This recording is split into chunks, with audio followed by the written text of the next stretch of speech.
Salam sahabat Kristus, berjumpa dengan saya Pendeta Oki Raharjo. Hari ini kita bertemu dalam program yang kami beri nama Kamar Doa. Program ini akan mengajak kita untuk berdoa syafaat terhadap masalah yang dihadapi oleh bangsa ini.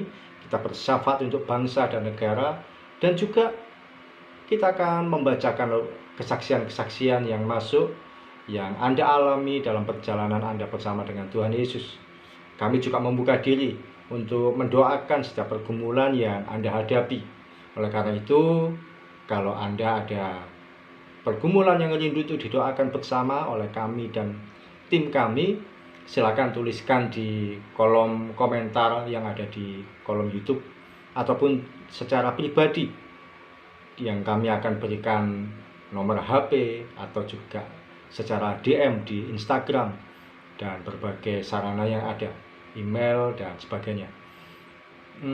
Kami juga membuka kesaksian, silakan bercerita tentang perjalanan hidup yang Anda alami, pertolongan Tuhan yang Anda alami, dan kiranya kesaksian yang boleh Anda bagikan itu bisa menjadi kekuatan iman bagi saudara-saudara seiman yang lain yang ada di belahan bumi yang lain, di belahan Indonesia yang lain, yang tinggal dimanapun juga. Ketika mendengarkan kesaksian yang Anda alami, mereka akan dikuatkan imannya, diteguhkan dalam perjalanannya mengikut Kristus, dan mereka semakin percaya bahwa pertolongan Tuhan masih ada, mujizat Tuhan masih terjadi sampai hari ini.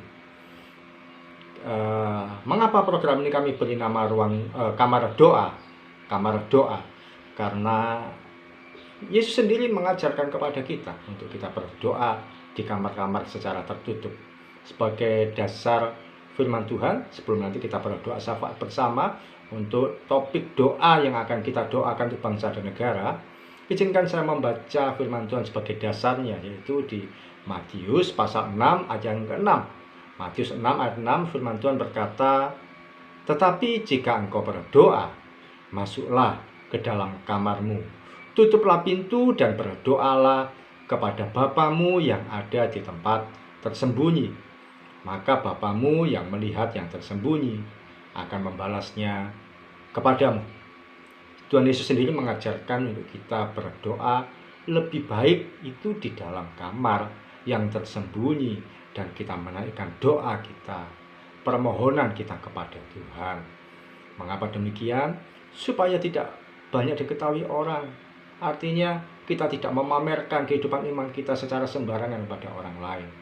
Dan melalui program ini, saya rindu, kami semua rindu, melalui program yang sederhana ini yang kami tayangkan secara online melalui YouTube, Anda bisa mengikuti berdoa bersama keluarga, atau kalaupun Anda sendirian secara pribadi, Anda hanya bisa berdoa dari kamar Anda yang kecil, yang tersembunyi, kamar yang sempit.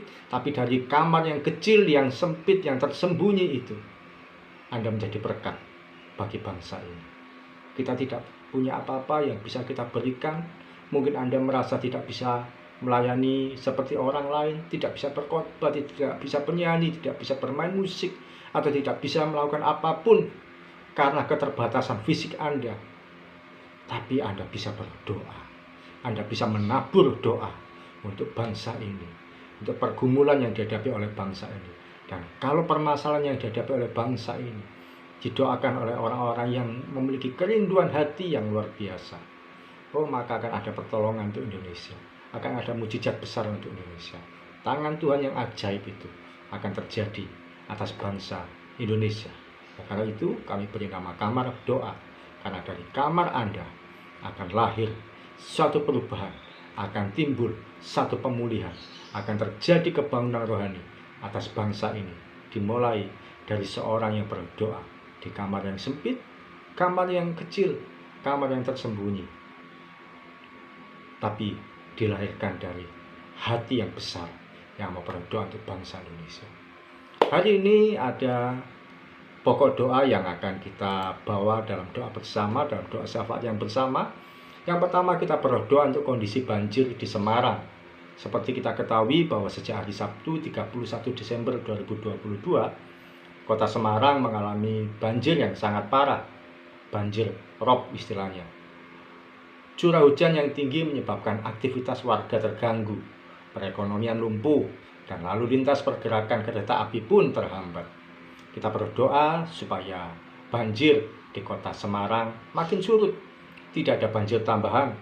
Pemerintah daerah diberikan hikmat untuk mengatasi segala situasi yang terjadi, dan aktivitas warga pun pulih kembali, pergerakan yang sempat terhambat kembali melaju dengan normal.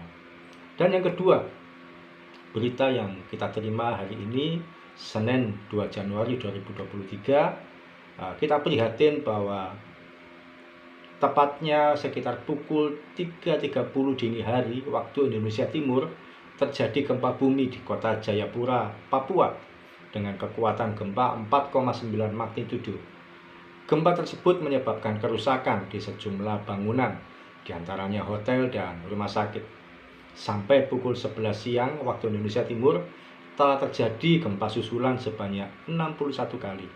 Kita berdoa gempa ini segera mereda, tidak ada gempa susulan, tidak ada korban jiwa, dan segala dampak dapat diatasi oleh Badan Penanggulangan Bencana Daerah atau BPBD dan oleh pemerintah daerah setempat. Mari kita bersatu hati berdoa. Di dalam nama Yesus Tuhan, hamba bersama dengan tim dan anak-anak-Mu yang menyaksikan tayangan ini, dimanapun mereka berada, dimanapun Tuhan percayakan kami, dari tempat-tempat yang tersembunyi sekalipun, tempat yang sempit di kamar kami, ataupun di keluarga-keluarga Tuhan, kami bersatu hati berdoa untuk kondisi banjir yang terjadi di Semarang pada akhir tahun ya Tuhan, 31 Desember 2022 yang lalu.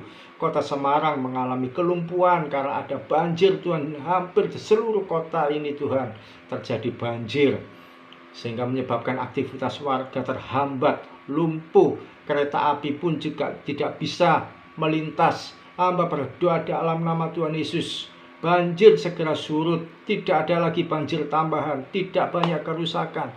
Tuhan memberikan hikmat ya Tuhan bagi pemerintah daerah, baik gubernur yang bertempat tinggal di kota Semarang maupun wali kota dan segenap staf jajaran ya Tuhan, aparat-aparat terkait. Kami berdoa diberikan hikmat untuk mengatasi banjir ini. Pengendali-pengendali alat-alat sistem pengendali banjir pun berfungsi dengan baik. Di dalam nama Yesus hamba berdoa, aktivitas warga segera pulih, pergerakan yang terhambat pun bisa kembali normal ya Tuhan. Tidak ada lagi masalah. Di dalam nama Yesus, kota Semarang kami nyatakan pulih kembali dari banjir.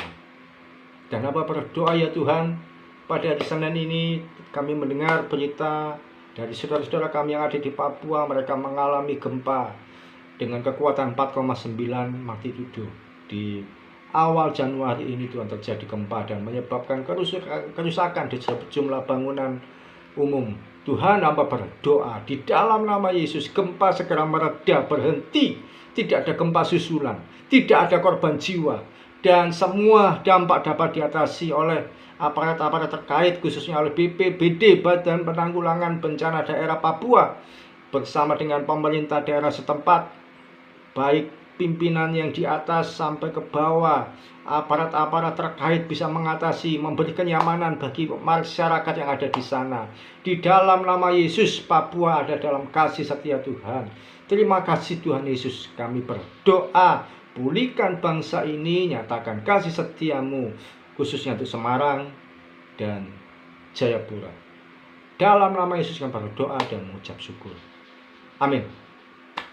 Kita sudah selesai berdoa untuk pergumulan atau masalah yang dihadapi bangsa ini, khususnya untuk banjir yang ada di kota Semarang dan gempa bumi di Jayapura. Kalau Anda punya masukan-masukan untuk pokok doa syafaat bagi bangsa dan negara, silakan sampaikan pada kami. Sebelum selesai, saya akan membacakan kesaksian yang masuk ke nomor kami, yang masuk ke kontak kami, seorang yang bersaksi, yaitu Ibu Sari dari Purwokerto. Beliau menyampaikan kesaksian. Salam Bapak Pendeta Oki dan tim, selamat malam. Sedikit saya mengucap syukur lewat kesaksian di akhir tahun ini. Saya bersyukur kepada Tuhan, perjalanan di tahun 2022 ini membuat kehidupan saya sendiri begitu sulit, terutama pada kondisi keuangan saya selama ini. Tapi saya tetap bersyukur karena Tuhan selalu masih tetap mencukupi kebutuhan saya tiap hari. Hari demi hari saya jalani dengan iman dan kesabaran saya. Saya orang tua tunggal dan mempunyai satu anak. Suami saya sudah dipanggil Tuhan 3 tahun lalu. Saya berpikir bagaimana saya bisa mencukupi kebutuhan sehari-hari. Belum buat biaya sekolah anak dan lain-lain. Kalau dipikir, tapi Tuhan belum buat biaya sekolah dan lain-lain kalau dipikir. Tapi Tuhan sangat luar biasa, selalu mencukupkan kebutuhan saya sehari-hari. Pagi tadi, tepatnya 31 Desember, saya tidak punya uang sama sekali di dompet.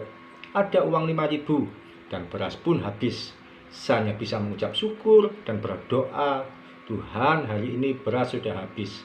Saya cuma punya uang segini, gimana ya Tuhan? Sore tadi pulang kerja, teman saya WA, ingin main ke rumah, dan dia datang memberikan kue dan amplop di dalam kresek atau tas plastik.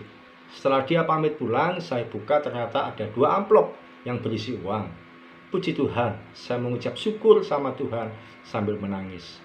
Terima kasih Tuhan, pertolonganmu sungguh tepat waktu, dan Engkau sungguh baik. Demikianlah Bapak Ibu, kesaksian yang saya berikan di penghujung tahun ini. Tuhan begitu baik dan sungguh baik. Semoga kesaksian ini bisa menjadi berkat buat kita semua. Apapun yang terjadi dalam kehidupan kita sehari-hari, tetap bersyukur. Haleluya. Terima kasih Ibu Sari yang ada di Purwokerto untuk sharingnya, kesaksiannya, bahwa Tuhan Yesus memelihara kehidupan kita sampai sekecil-kecilnya. Ingat selalu bahwa pertolongan Tuhan itu masih ada. Kebaikan dan keajaiban Tuhan disediakan bagi kita dalam stok tanpa batas. Sampai bertemu dalam program Kamar Doa berikutnya. Tetap setia sampai garis akhir. Tuhan Yesus memberkati.